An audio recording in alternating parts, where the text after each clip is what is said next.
este programa de capacitación. Reciban un cordial saludo de nuestra organización, Gestión Empresarial Académica, que en convenio con la Fundación Trujillo y la Escuela de Posgrado de la Universidad Nacional de Trujillo, en alianza estratégica, permiten desarrollar en esta ciudad el diplomado de especialización en atención integral con enfoque en salud familiar y comunitaria. Diplomado que consta de 6 módulos a desarrollarse en 6 meses, donde los profesionales que aprueben satisfactoriamente este programa estarán certificados por la Escuela de Posgrado de la Universidad Nacional de Trujillo y la Fundación Trujillo con 36 créditos y 720 horas académicas. En esta oportunidad, pues vamos a empezar con toda la que es la exposición del módulo número 1, denominado Introducción y Análisis Situacional de la Salud Familiar y Comunitaria. Está con nosotros en esta tarde el doctor Carrillo Prada Johnny Enrique, doctor en Medicina egresado de la Escuela Latinoamericana de Cuba, con maestría en Gestión Pública en la Universidad San Martín de Porres y Eusin School, vicepresidente actual de la Asociación de Médicos Peruanos Egresados de Cuba, coordinador del proyecto de Médico Familia del Gobierno Regional de Lima, DIRESA Lima, y miembro fundador y gestor del proyecto de Médico Familia en la provincia de Huancayo, región Junín Octubre. Colaborador también en el marco del diseño curricular de Profam, y también coordinador del programa de especialización o del diplomado en salud familiar y comunitaria que en estos momentos vamos a iniciar. Queremos recibir al doctor Carrillo con fuertes aplausos para empezar ya con la ponencia de esta tarde.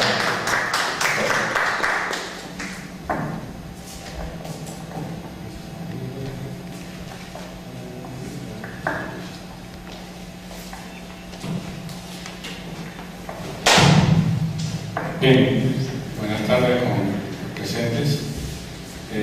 Ya que me han presentado, no sé si ustedes también se pueden acercar un poquito más, porque en realidad son un pequeño grupo que estamos empezando. Porque aquí lo que queremos es de repente conocerlo, ¿no? Y comenzar a interactuar. Porque la idea no solamente de repente venir a escuchar, ¿no? Y que reciba solamente el conocimiento de repente teórico, ¿no? Sino es en la práctica que siempre surgen las dudas y que es donde en realidad está la situación por resolver, por así decirlo. Es lo más importante, ¿no? Porque una parte es la teoría y muy distinta es la práctica, ¿no? Porque muchas cosas se dicen teóricamente y en el papel pueden ser muy bien planteados, pero en la teoría, perdón, en la práctica nos encontramos con disímiles problemas que al final lo que vamos a mencionar es que nos enfrentemos o nos replanteemos las cosas que queremos hacer. No sé si nos podríamos incluso presentar cada uno de ustedes, que somos pocos, para poder conocer qué profesionales hay aquí en el diplomado, si hay médicos, enfermeras, obstetrices, odontólogos, nutricionistas, de repente, ¿no? Y poder también adaptar la ponencia de acuerdo a lo que ustedes también necesitan de repente recibir. Entonces no sé si ustedes mismos se pueden presentar, por favor. Empezamos por acá. A ver. Gracias. Sí, por favor. Bueno, mi nombre es Ivana Rasnos, soy técnica de enfermería y trabajo en el puesto de Sonora Florida. Mi nombre es Janet Chávez de Requé y soy técnica en enfermería y trabajo en el puesto de salud de Yugulá. ¿Cómo? En el puesto de salud de Yugulá. Buenas tardes a todos, mi nombre es Ivana y yo soy licenciada en enfermería. Buenas tardes, mi nombre es Jorge Solís, soy médico asistencial del puesto de salud de Conada. Tengo laborando ya 16 años en el puesto de salud de Conada. Vamos.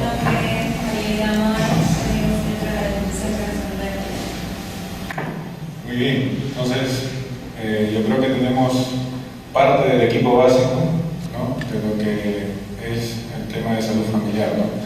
¿Y cuántos de ustedes conocen del tema de salud familiar? ¿Cuántos de ustedes ya han de repente llevado incluso algún curso o algún otro tipo, o ya tienen algún tipo de conocimiento, de repente el mismo MINSA, o de repente se han trabajado en salud, de repente ya les han capacitado, ¿no?, en este tema? ¿Alguno de ustedes ya tiene alguna capacitación aparte de la que está recibiendo acá? ¿Ninguno de ustedes? ¿Nunca ha llevado algún tema en específico de salud familiar? Doctor, no sé si usted... Sí, la institución, la red Pacífico Norte, la red Protener, ha organizado algunos cursos de capacitación en salud familiar, justamente para adaptar un poco la atención que es integral acá.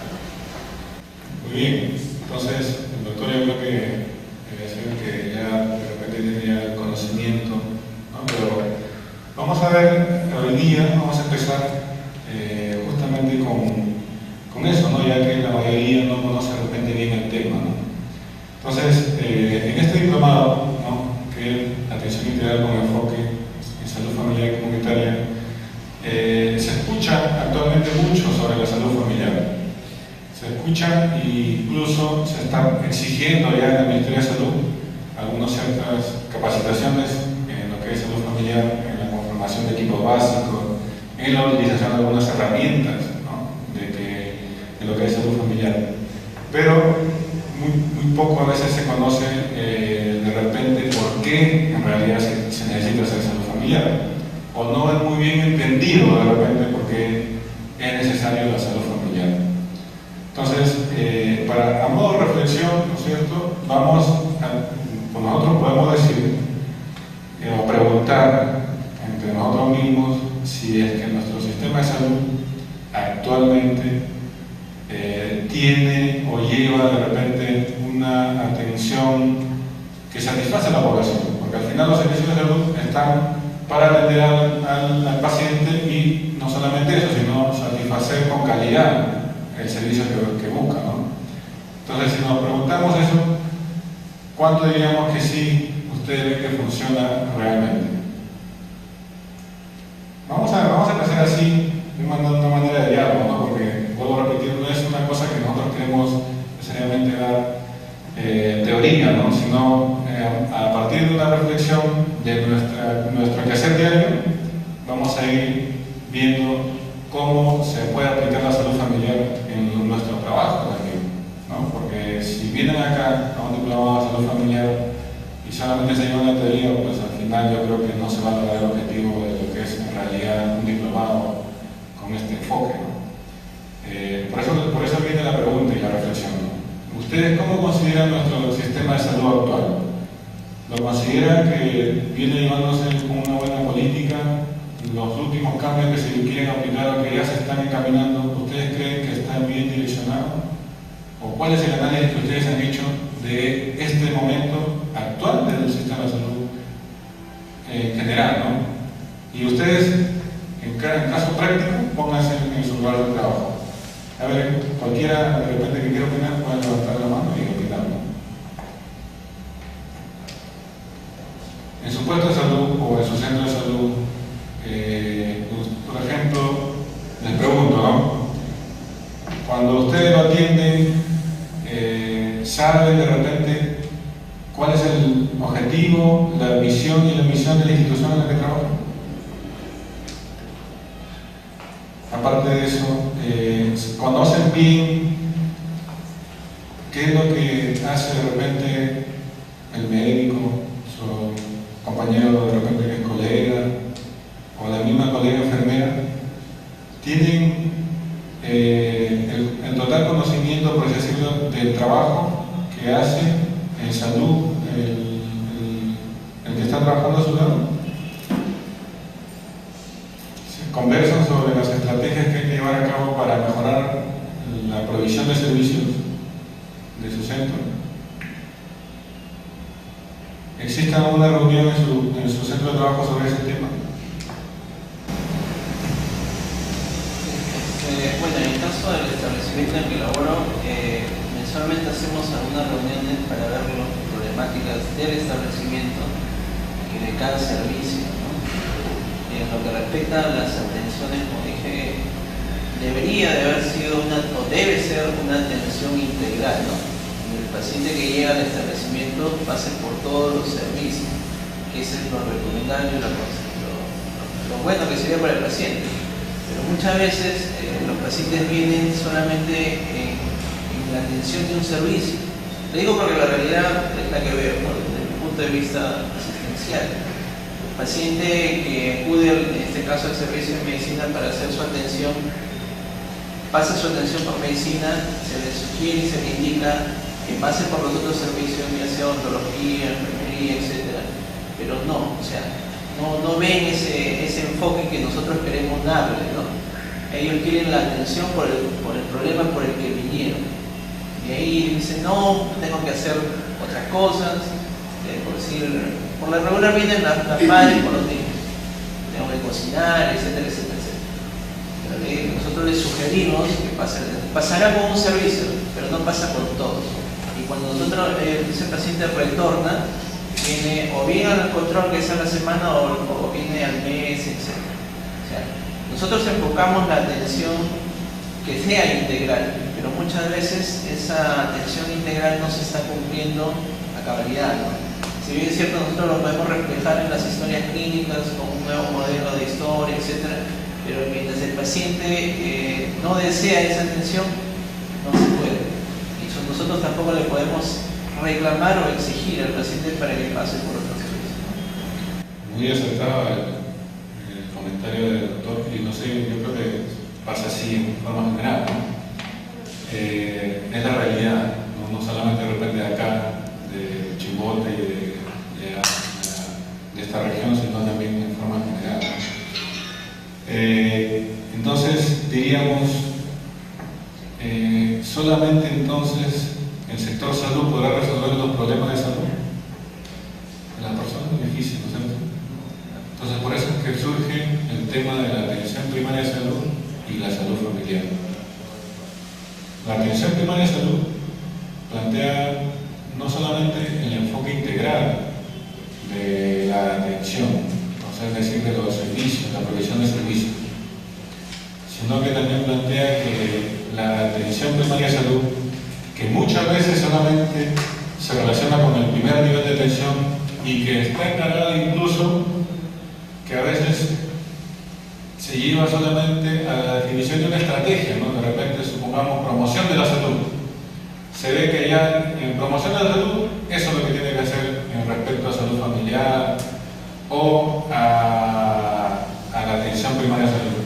Porque es difícil ver, por ejemplo, no sé si me equivoco acá, de repente acá en la región es diferente, o me equivoco de repente en que el control de crecimiento y desarrollo del niño, por ejemplo, se ve con un enfoque también familiar. Hay un enfoque familiar o de salud familiar cuando se hace el control del niño, de control de crecimiento y desarrollo. La licenciada de repente que están acá, ¿tienen ese enfoque o les han orientado sobre ese enfoque o ya lo manejan como enfoque de salud familiar? No sé, ustedes me dirán. Realmente es un poco difícil porque la demanda que viene de la población a los servicios de salud es tanto que a veces tenemos muy poco tiempo y las metas que no se siguen mucho peor todavía. Entonces es difícil con la situación actual dar un enfoque real de salud familiar por acá. ¿Por qué? Porque ¿quién viene generalmente a la atención del CREP con el niño? La mamá. ¿Alguien más viene? Muy difícil tener el papá también, ¿no es cierto? Entonces, viene a veces, pero es raro, ¿no es cierto? Entonces, ¿cómo le podemos dar el enfoque familiar si de repente nos esmeramos en dar las orientaciones del CREP, ¿no? Porque de repente le encontramos con ese niño con riesgo de nutrición, ¿no? Nos esmeramos en orientar, en aconsejar, en llevar los formatos, en que firme de tal formato, tal cosa, ¿no? De que evidencie nuestro trabajo, de que estamos tratando de mejorar esa situación de esa familia, de ese niño, y le decimos que no coma la comida chatarra, que le dé estos alimentos, que le dé frutas, que le dé leche, ¿no? y que considere ciertos aspectos para la alimentación, para el cuidado, que aconsejarla contra los accidentes y una serie de orientaciones que cuando llega a la casa, de repente viene el papá y dice, no, a mí me gusta comer esto. Y toda la orientación que le dimos, ¿dónde se quedó? Entonces ahí viene que lamentablemente el problema de salud de repente no vamos a poder resolver nosotros mismos como sector salud. Y es ahí que justamente viene pues el tema de la salud familiar. Y para hablar de salud familiar hay que remontarnos por qué surgió la salud familiar.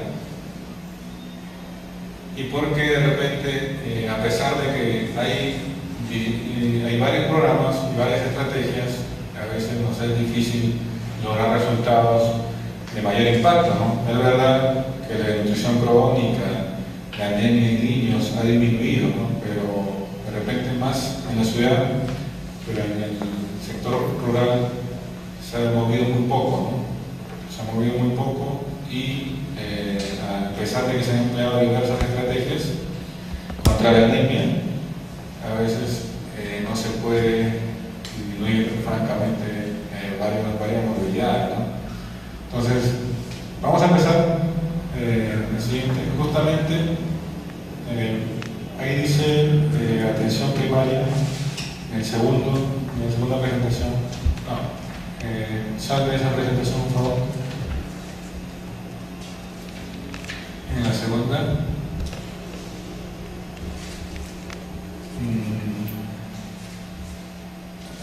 Esa misma, por favor. Ya.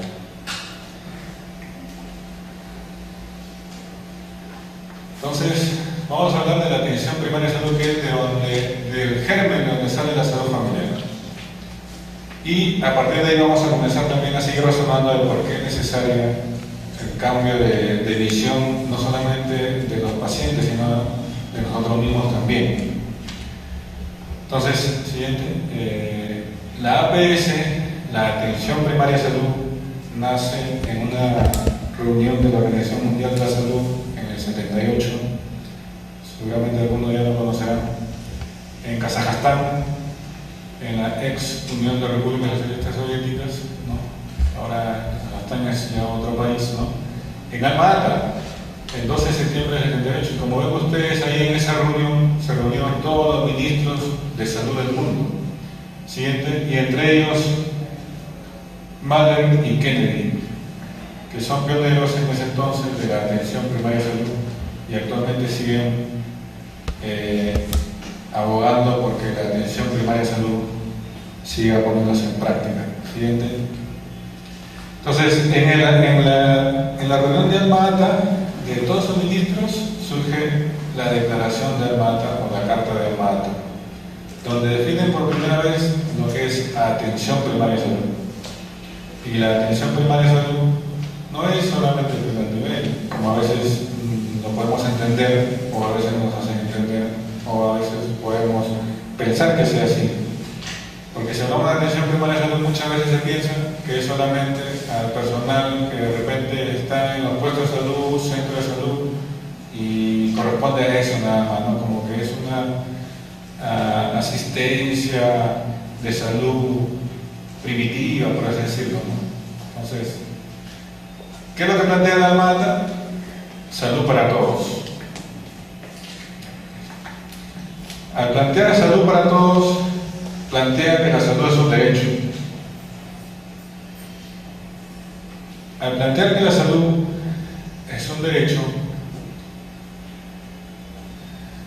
¿no? Es un derecho fundamental. Entonces pasamos a ver también de que si acá, en estos momentos, desde el 78 hasta ahorita, hemos logrado eso. ¿Tendremos derecho a la salud plenamente acá, en nuestro país?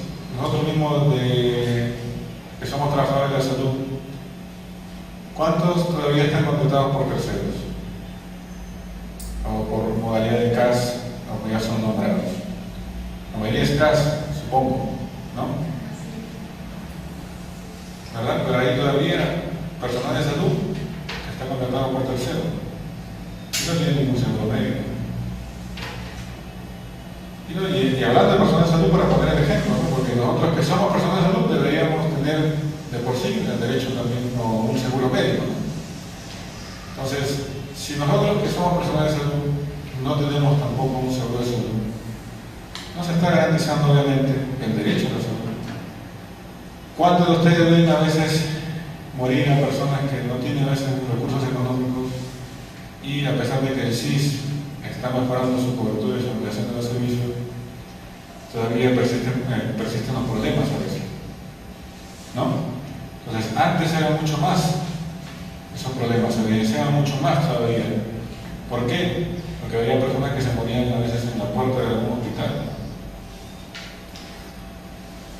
Y no porque sea culpa de nosotros necesariamente, porque nosotros a veces nos limitamos a ciertas normas, a ciertas, de repente, leyes, por así decirlo, ¿no? Pero, ¿quién no conoce de repente algún caso de una persona que le sucedido eso? ¿Conocen algún caso? Algunos en el crecimiento, por ejemplo, hay personas que realmente no lo merecen el seguro integral. Hay personas que realmente lo necesitan y no lo tienen. Se lo han rechazado muchísimo. No lo tienen. Esa es la gente grave. Claro, a veces crear seguros crea mayor desigualdad. ¿Se dan cuenta de eso, no? Que a veces el sí mismo, a veces incluso cuando ustedes se dan cuenta, a veces los criterios, que a veces, algunos criterios, ¿no? Como le digo, han mejorado, ¿no? Pero algunos criterios eran criterios pues, que no se adecuaban a veces a la realidad. Y justamente surgían eso. A veces las personas que necesitaban el seguro los excluían. Entonces es ahí pues que Alma Ata, imagínense, en el 78 plantea que la salud es un derecho fundamental y obtener plantea también obtener el nivel de salud más alto posible, ¿no? Requiere de acciones de muchos otros sectores, que es lo que veníamos hablando, ¿no? Solamente el sector salud no lo vamos a resolver todo. De muchos otros sectores tales como los sociales y económicos, sobre todo, ¿no? Persisten inaceptables desigualdades en el estado de salud de las personas entre países ricos y pobres. No solamente entre los países ricos y pobres, sino entre los países pobres, como por ejemplo todavía somos un país en vía de desarrollo, pero todavía dentro de nuestro país tenemos esos ejemplos de desigualdad, ¿no? Siguiente. Entonces, plantea el desarrollo económico y social es de importancia básica para poder conseguir salud para todos. Es decir, la salud no puede ser desligada de un desarrollo social y económico. Porque ¿cómo podemos asegurarle a un niño que no tenga diarrea, por ejemplo, o parasitismo, que le cause de repente la anemia y la desnutrición crónica, si no tenemos un adecuado abastecimiento de agua potable? O no tenemos, de repente, también educación. Cuando no hay educación, justamente surgen las barreras que a veces tenemos, ¿no? Le explicamos una y otra vez a las personas y a veces no nos entienden. ¿Por qué? Porque a veces el nivel de educación o el nivel instructivo a veces no le permite, a veces incluso no nos permite una buena comunicación. Y se crean, obviamente mucho más antes era peor, ¿no? Se crean los mitos, las cuestiones de solamente recurrir de repente solo a la medicina naturista, ¿no? Entonces muchas veces vemos. Entonces, es necesario que para que haya salud para todos haya un desarrollo económico y social. La promoción y la protección de la salud de la población son esenciales para mantener el desarrollo económico y social. Es decir, si tú tienes saludable tu población, vas a producir más. ¿Por qué? Porque no te van a enfermar. ¿No es cierto? Muchas veces hemos escuchado eso, pero lo volvemos a reafirmar. Un personal de salud, o un trabajador, que esté enfermo, o un niño que ya tenga nutrición crónica, va a llegar de repente a alguna universidad. En la vida todo es posible, ¿no? Pero es mucho más difícil que un niño que tenga mejores condiciones de salud, ¿no es cierto? Entonces, es por eso que ambas tienen que ir de la mano. O sea, la protección de la salud con el desarrollo económico y social. Contribuye a mejorar la calidad de vida y la paz del mundo, porque mientras mejor salud y más educación tengamos, mejores hombres y mejores sociedades vamos a tener. Siguiente. Salud para Todos plantea también en AMATA derecho a participar en la planificación de la atención sanitaria. Es lo que de repente se quiso hacer con los CLAS. Los CLAS, que son asociaciones, ¿no es cierto?, pero sobre todo, si ustedes ven el mismo nombre de CLAS que dice, de administración nada más, ¿no?, de salud.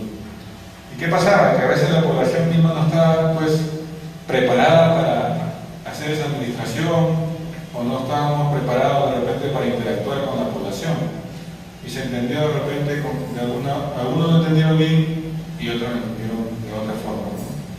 Y se crearon pues en los CLAS obviamente una junta directiva, ¿no?, donde el presidente tenía que ser alguien de la comunidad, ¿no?, el presidente, el secretario, el tesorero, y el gerente tendría que ser alguien, un personal de salud. Entonces, no sé si persisten los CLAS acá todavía. ¿Persisten los CLAS? Existen los CLAS, ¿cierto?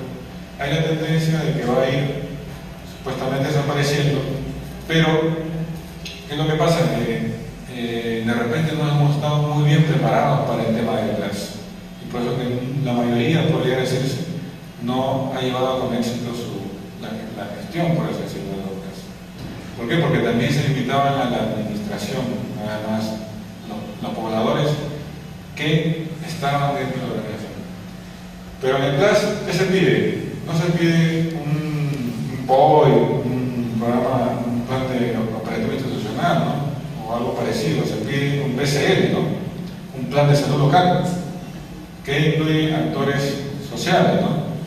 Entonces, lamentablemente, el personal de salud tampoco de repente, no hemos estado muy bien preparados de repente para tomar por ahí el tema, y lo que hacíamos era solamente un trabajo de gabinete y no lo hacemos con la población.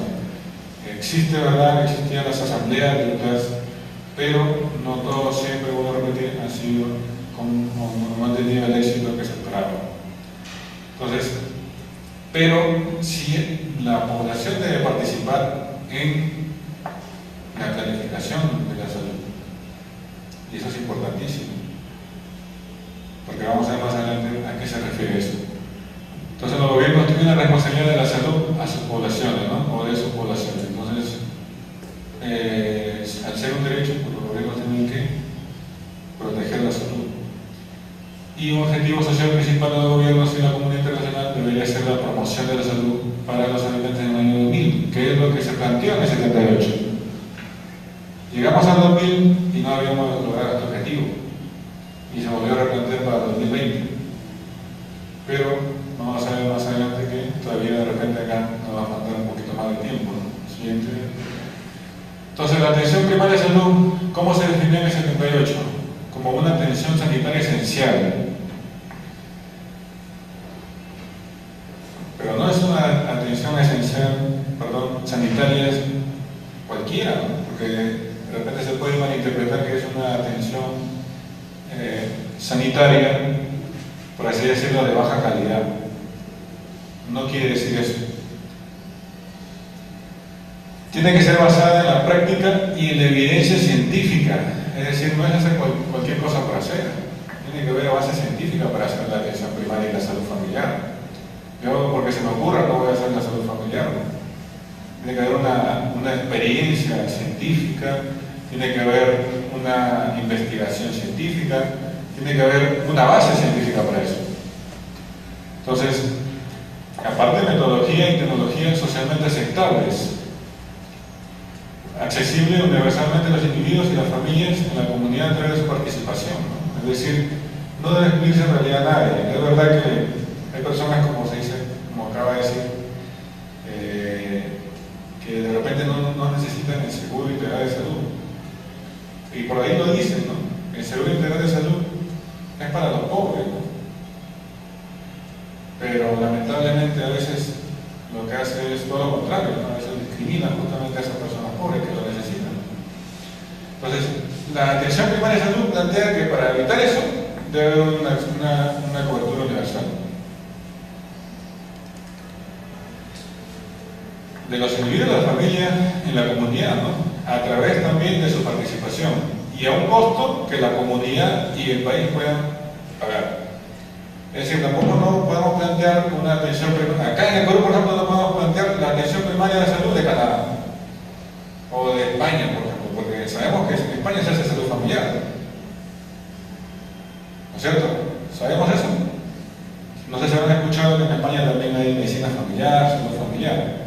Pero acá en el Perú no podemos pretender plantear a estas alturas de que la salud familiar que vamos a hacer acá sea similar o igual a España. Y nosotros, por ejemplo, que venimos de egresados de Cuba, que estamos componiendo el proyecto médico familiar, tampoco planteamos hacer una salud familiar o una medicina familiar igual a Cuba, porque la realidad del Perú es totalmente diferente. Sería algo ilógico que quisiéramos implantar algo igual. Lo que el teniente que estamos haciendo es, en base a la teoría y a la base científica, plantear cómo debería hacerse la salud familiar acá en el país.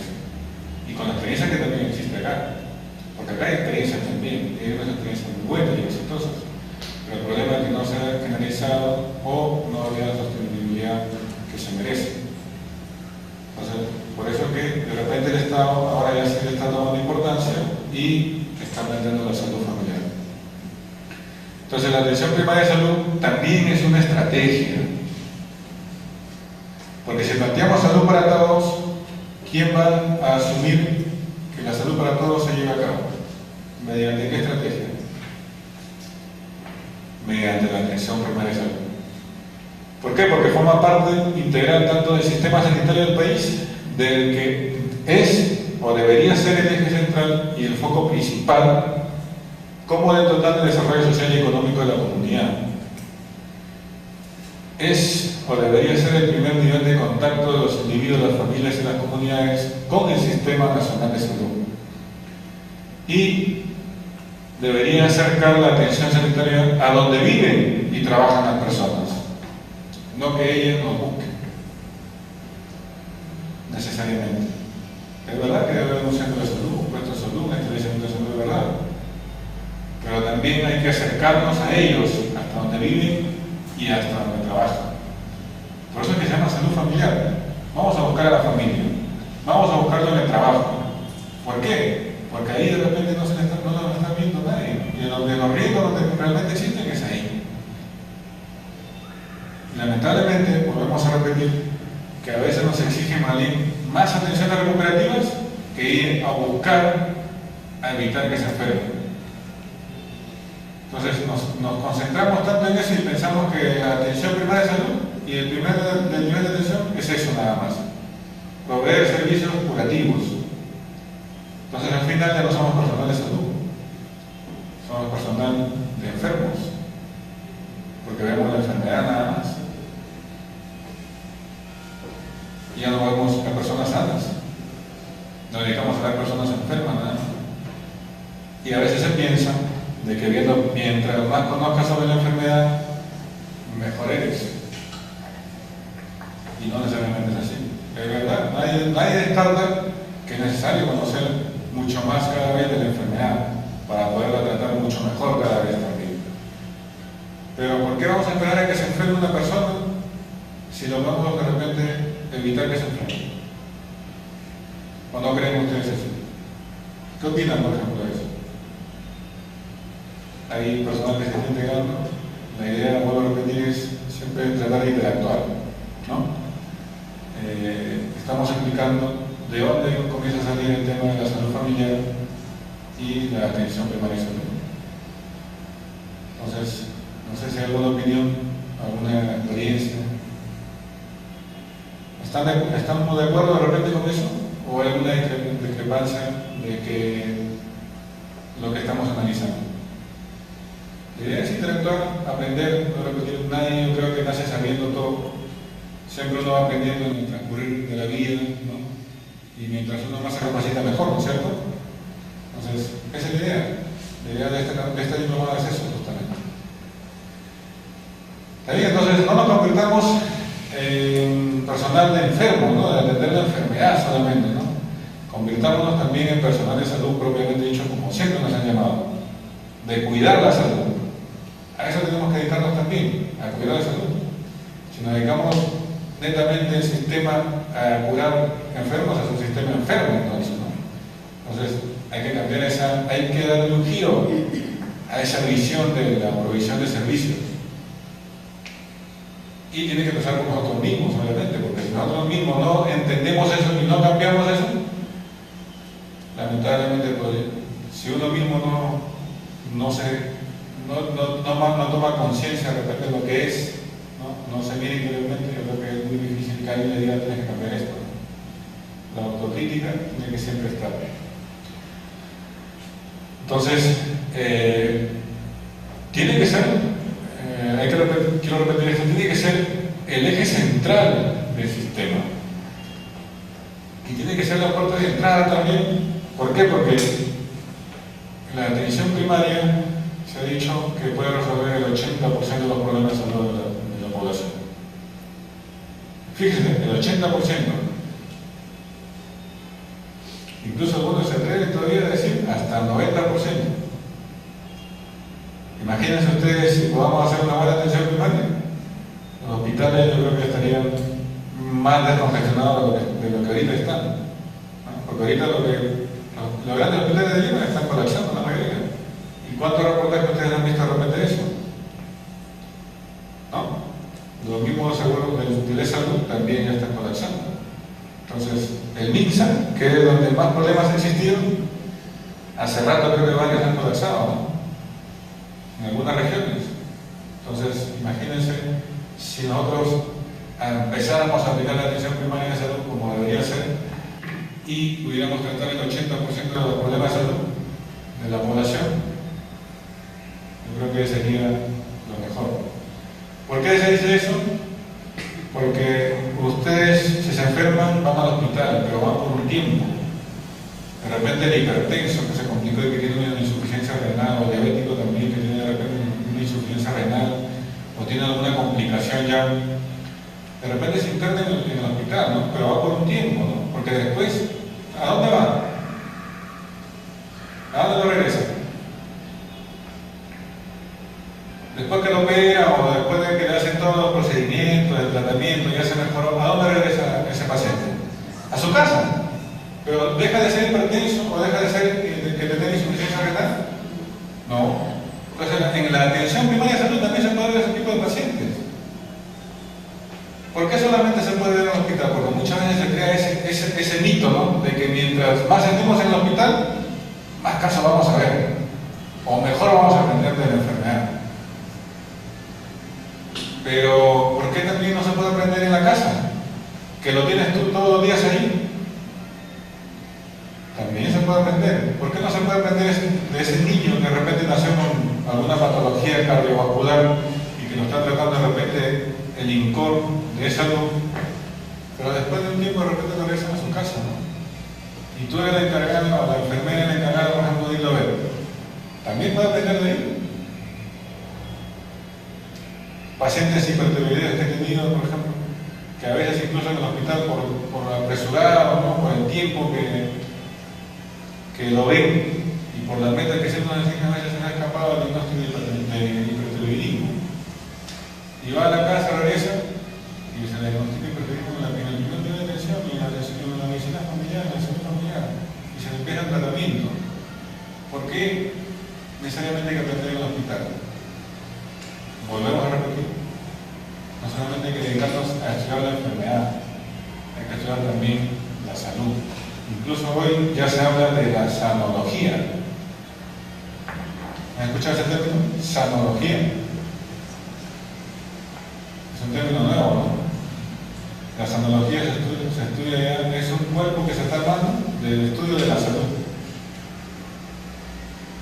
Entonces, es importante que nuestra atención primaria de salud se convierta en la primera puerta de entrada, no solamente también esperar a complicarnos y ir de frente al hospital, que es nivel secundario, ¿no? De repente entrar siendo por la atención primaria, que es cuando ya conoces tu equipo básico de salud, le tienes confianza, el paciente va a acudir a su equipo básico de salud y va a convertirse en ahí, se va a convertir en la puerta de entrada.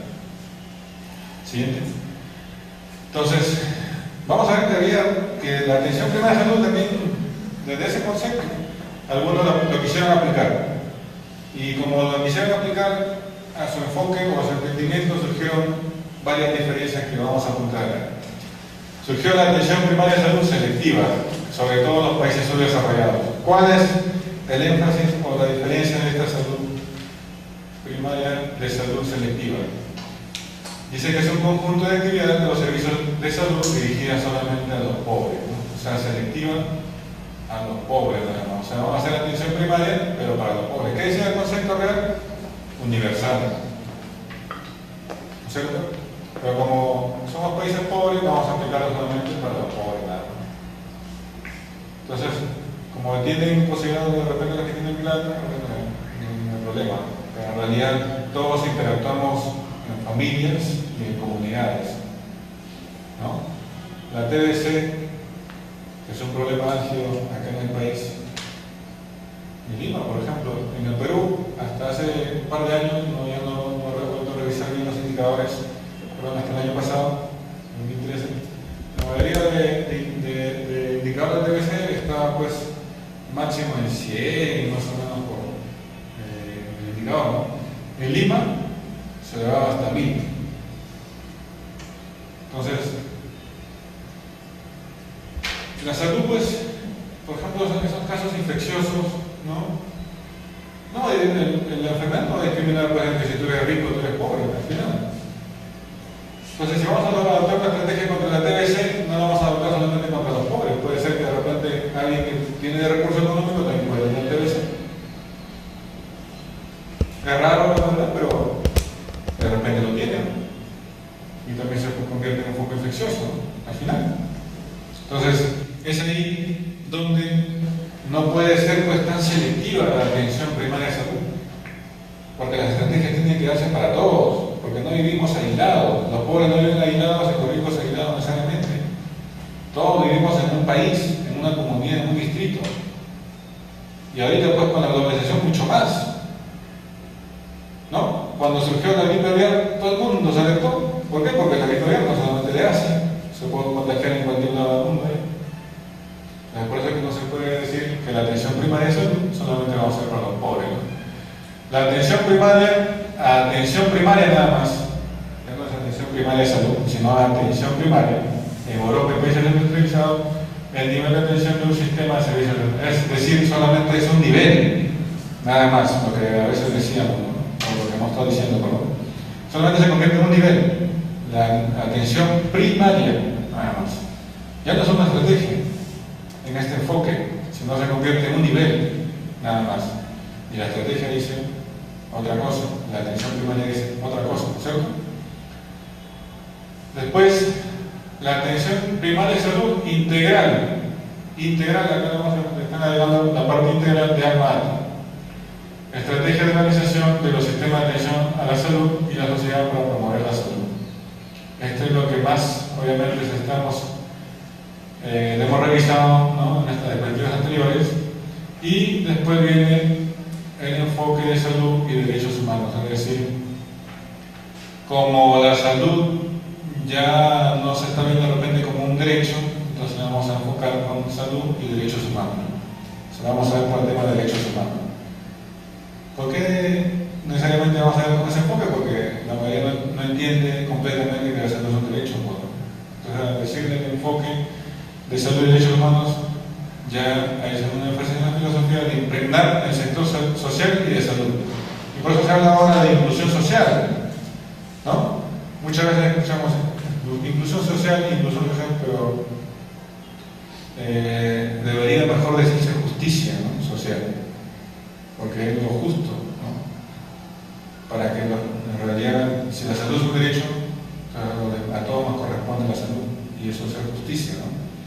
Entonces, no necesariamente nos quedemos con el término de inclusión social, ¿no? Porque de repente el término de inclusión social se queda de repente un poco corto, ¿no? ¿Sí? ¿Siguiente? Entonces, vamos a avanzar porque dice que la línea de tiempo de renovación de la PES del 78 se dio con más fuerza en 2003 con la resolución de la Organización Mundial de la Salud y la Organización Panamericana de la Salud, con la resolución del Consejo Directivo, ¿no? 44R6, donde ya dice la necesidad de renovar la atención primaria de salud. Es decir, desde el concepto de AMATA, lo están retomando, ¿no? Entonces, en 2004 se conformó el grupo de trabajo sobre la atención primaria de salud. A los 25 años de ya haberse planteado la atención primaria de salud, se hicieron declaraciones posteriores, consultas nacionales y regionales, y después se ha sacado pues varios escritos, ¿no? Una de ellas en el 2008, donde dice APS renovada, más necesario que nunca, ¿no? Que plantea pues la necesidad, de renovar la atención primaria, ¿no? Después se ha sacado también el enfoque de la atención primaria de salud para equipos básicos de trabajo y también la resolución del sistema de salud y APS, ¿no? Entonces, desde el 2003 hasta la actualidad se viene renovando la atención primaria. Siguiente. ¿Y por qué es necesario renovar la atención primaria? Porque el mundo no se queda estático, ¿no? No todos pues siempre en la misma situación que desde el 78. Desde el 78 para acá han surgido muchas cosas, ¿no? Ya se investigó mucho más en SIDA, el VIH, ya se conocen incluso muchas mejoras biogenéticas en el tema de la salud, ya se puede aplicar incluso genética en atención primaria de salud, ya se puede aplicar mucho más sistema de inmunización también. Entonces, el mundo ha cambiado ostensiblemente. Que la OMS impulsó la APS como factor esencial para alcanzar la salud para todos en el 78, ¿no? Y cada día hay más consenso respecto a que la APS sigue siendo el medio válido para la promoción de la salud y mejorar el desarrollo humano. Y es necesario renovar las experiencias, a partir de las experiencias de la atención primaria de salud. Siguiente. Entonces, la aparición de nuevos desafíos epidemiológicos también, porque hay enfermedades reemergentes, como estamos hablando de la TBC, ¿no es cierto? Es una enfermedad reemergente. Hay enfermedades reemergentes que se pensaba que ya se habían controlado, pero nuevamente están apareciendo ya, afectando una mayoría de la salud y mucho más agresivas, la mayoría de ellas, ¿no? Necesidad de corregir las debilidades e inconsistencias de algunos enfoques, que es lo que habíamos estado hablando, divergentes de la APS. Desarrollo de nuevos conocimientos e instrumentos sobre las mejores prácticas que pueden ser asimiladas para incrementar la efectividad de la APS. Es decir, hay varias experiencias, como lo decía acá también en el país, que merecen también tomarse en cuenta para renovar esa atención primaria de salud. Siguiente. Reconocimiento creciente de que la APS es una herramienta y una estrategia, sobre todo, que fortalece la capacidad de la sociedad para reducir las inequidades en salud. Y es una condición esencial para lograr los compromisos de la Declaración del Milenio o los Objetivos del Milenio, ¿no? Que son 8. Ustedes seguramente lo conocen. Afrontar lo determinante de la sociedad de la salud y alcanzar el nivel más alto posible de salud de cada persona y de la familia. Siguiente. Entonces, ¿cómo podemos entender un sistema de salud basado en la atención primaria de salud? Viene acá la atención salud a la familia y a la comunidad. Y es aquí de repente donde vamos a caer en la salud familiar. Servicios ambulatorios, servicios hospitalarios, todos los servicios de salud dentro de un sistema de salud con políticas de salud pública, políticas de un sistema hospitalario, políticas de cuidados ambulatorios, de promoción, prevención, investigación y desarrollo que a veces no podemos hacer acá en el país, aunque no se hace énfasis en la investigación. Y todo también dentro del marco de estrategias de desarrollo humano sostenible, ¿no? Y volvemos a decir que no puede ser aislado, no tiene que ser como otros sectores. Entonces, todo este sistema, ¿no?, de sistema de salud basado en la APS, con la participación de otros sectores, tiene que ir dirigido no solamente al individuo, sino a la familia y a la comunidad. Siguiente. Entonces, la APS renovada se basa en valores, principios y elementos que, como ustedes ven ahí, los principales valores son el derecho a la salud, la equidad y la solidaridad. Siguiente. Ahí analizamos que los valores, el derecho a mayor nivel de salud posible, la equidad, la solidaridad, vuelvo a repetir, siguiente. Los principios que debe responder a la necesidad de salud de la población. Orientación a la calidad no significa que hacer salud familiar o atención primaria de salud no significa hacer cualquier cosa, decíamos, ¿no? Tiene que darse un servicio de calidad. La intersectorialidad, tiene que existir la participación de los demás sectores la rendición de cuentas que lo practicaba de repente los clases, pero que se dio el desuso de repente, la sostenibilidad y la participación social, ¿no? Siguiente. Entonces, los elementos, cobertura y acceso universal, primer contacto, que es lo que decíamos, la atención integral, integrada y continua. Y ahí de repente quería hacer también un análisis de lo que hizo el doctor, ¿no?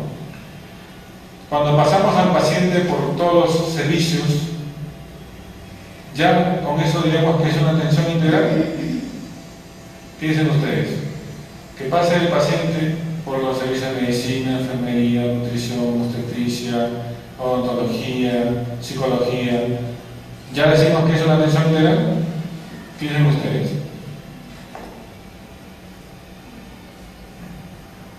¿Qué dirían ustedes? ¿Estamos haciendo atención integral o qué atención estamos haciendo? Bueno, en mi establecimiento cada 3 meses acostumbramos que nuestros pacientes pasen la atención integral, de acuerdo a la etapa de vida. No, pero hay ciertos pacientes que dicen, no, yo no lo voy a hacer, porque a mí me han dicho que no pase. No, yo tiene que pasar, porque cada 3 meses tenemos que saber cómo está usted, ¿no? Pero no quieren pasar. Pero eso es una atención integral. Claro. O sea, se hace en la medida de lo posible de que se vea por los servicios, ¿no? Pero la pregunta es, si pasa por los servicios, si hay un paciente que sí lo cumple, que sí pasa por los servicios que nosotros le decimos que pasa, ¿eso ya es una atención integral? Sé que no. ¿Por qué decir? Que no faltaría la atención en comunidad. Muy buen punto, ¿no? Muy buen punto. De repente falta la atención en la comunidad. ¿Alguien más alguna opinión? No, estamos acá para aprender, como decimos siempre, ¿no? Acá yo creo que si somos pocos podemos aprender más, podemos interactuar entre nosotros también. De repente nos conocemos entre todos y podemos intercambiar experiencias exitosas. Podemos decir alguna experiencia de repente que cada uno hemos hecho, ¿no? Porque para eso estamos, para seguir acumulando experiencias exitosas, poder mejorar entre todos el sistema de salud. ¿Qué dice, no sé, alguien más, de repente, si es ya, se considera una atención integral si pasa por todos los servicios? Bueno, hay que partir de un punto en que la atención integral no solamente es el individuo, ¿no? Como decía usted, familia, comunidad, pero para llegar a una atención integral exclusiva, única, como refería, tiene que haber otros factores. Dentro de ellos es el ambiente socioeconómico de la familia, ¿no? Yo creo que ese es algo que no podemos, digamos, cambiarlo así de la noche a la mañana, porque una persona de escasos recursos no quiere decir que mañana va a tener mejores recursos que lo que tenía antes. O sea, si no se mejora esa parte, a mi criterio personal, no hay una atención integral en sí. Lo que estamos haciendo es una evaluación médica por los servicios a la persona y a la familia. Nosotros podemos orientarle a la familia, al paciente, lávate las manos, cuida tus bidones de agua, etc. Pero si no tenemos, por decir, un mejor nivel en lo que respecta a medios básicos, obviamente no hay una atención integral, ¿no? Es una atención en la evaluación y la asesoría. Lo que estamos haciendo es una prevención de la salud, más que una atención en sí, ¿no? Porque no cambiamos el estado socioeconómico. Lo que cambiamos puede ser el estado de salud, pero no el estado socioeconómico. Y por ende, eso del sistema de salud propio que estamos viviendo también es algo que no se está adecuando a la realidad, ¿no? Un ejemplo, por decir, o sea, a criterio personal, parece ilógico de que nosotros que pertenecemos al Ministerio de Salud estemos haciendo una atención en salud. O sea, ¿por qué nosotros mismos no hacemos una atención en nuestros propios hospitales o nuestros propios establecimientos? Entonces, desde ahí partamos que el Estado no está brindando una adecuada atención al Ministerio de Salud y tenemos que recurrir a otras instituciones de salud para mejorar nuestra atención propia de la salud, ¿no? Correcto, doctor. Muy bien. No sé si alguien más, una enfermera licenciada, de repente quiere opinar. Creo que puedo repetir. que estar muy participados. Yo creo que vamos a ser más contudos. Hay alguna licenciada o algún otro tipo de personal de salud. Porque vamos a hablar después de que tenemos que trabajar en equipo. Y cada uno tiene un punto de vista. Y no porque de repente ya lo dijo alguien, nosotros de repente vamos a opinar lo mismo, ¿no? Siempre hay un punto de vista diferente, ¿no? O siempre hay un detalle de repente que podemos agregar, ¿no? Y la idea de aquí es trabajar en equipo. Vamos a ver eso más adelante también. ¿Alguien de repente más? Hay niveles de tensión en los cuales uno tiene que entender. O sea, cada nivel de tensión tiene su médico, o lo básico, ¿no? Un médico general, lo que es enfermería, obstetricia, o un solo personal que hace las tres funciones. Entonces, si tú brindas esas primeras atenciones, estás dando la atención que en ese momento la comunidad lo requiere, porque no hay especialidades. Si tienes un nivel 2 o nivel 3, va a haber mucho más cosas, en las cuales le tienes que brindar todo eso a la población. Y si ellos acuden a cada uno de los servicios de atención, entonces les estás brindando una atención integral. Cuando ya sabes de que de repente necesitan de un especialista, tendrás que hacer una referencia. Y es ahí donde también se puede dar ese tipo de atención. Sí, está dentro del ministerio estipulado ciertos niveles en los cuales se tienen que manejar de esa forma. De repente estás en un puesto de salud y no vas a brindar los requerimientos. Y eso va a ser su atención integral para esa población, porque no hay más para poderle brindar. Bien, me parece también interesante la opinión, no sé si alguien más. La pregunta de que si ya le digamos al paciente que pasa por todos los servicios y el paciente pasa por todos los servicios que hay en el establecimiento de salud, con los diferentes profesionales, si a eso bastaba para decir que era una atención integral. Yo creo que hemos escuchado esas opiniones y podemos decir que no basta, ¿no es cierto? No basta, ¿no? Porque siempre hay que darle enfoque a la familia, a la comunidad también, porque ese individuo no vive solo, ¿no? Y es decir, hay que darle un enfoque biopsicosocial. ¿Cuántas veces hemos escuchado ese término? Biopsicosocial. Hemos escuchado, ¿no es cierto? Pero se nos olvida a veces. O se nos olvida a veces con bastante frecuencia, ¿no? Porque, ¿qué es lo que pasa? Que viene el paciente, lo que hace es, ¿qué te duele? ¿Ok? ¿Cuál es tu problema? Ah, ya me duele la cabeza. El médico se encargará de presentarle algo, ver cuál es el problema de la cabeza, ¿no? O, ¿por qué viniste? No vengo mi control de crédito. Me encargo del control de crédito y se acabó. Ah, ya, pasa con el nutricionista. Bueno, me dice, ¿por qué viniste? No, yo estoy bien, le da la orientación y ya, ¿no? Pero no lo vemos en conjunto desde el punto de vista biopsicosocial, es decir, biológico, que es el individuo como tal, psicológico, que es la esfera psicológica, ¿no? De repente, ¿cuántas patologías existen de la esfera psicológica que afectan a la salud? Muchas, ¿no? Y social, porque justamente lo que decía el doctor, ¿no? O sea, ¿qué hago yo de repente tratándola si al final vive de repente en unas condiciones que no son las adecuadas? No hay agua potable, no toma agua potable, de repente no tiene ni un techo donde dormir, no tiene condiciones sociales aceptables. Entonces, por más la recomendación que le digas, cómete tu huevito sancochado, o cómete tal cosa, no comas esto, lo otro, al final, el recurso económico es lo que manda, ¿cierto? La parte económico-social. Entonces, es ahí donde, por eso es que la atención primaria es una estrategia que debe trabajarse entre muchos sectores. Y por eso es que nosotros tenemos que convertirnos en líderes de equipos básicos de salud. Ven que vamos entrando ya poco a poco a otros conceptos. Para hacer una buena atención primaria de salud, nosotros no podemos quedar tranquilos con lo que tenemos ahora. Tenemos que ser líderes de cambio para poder hacer una buena atención.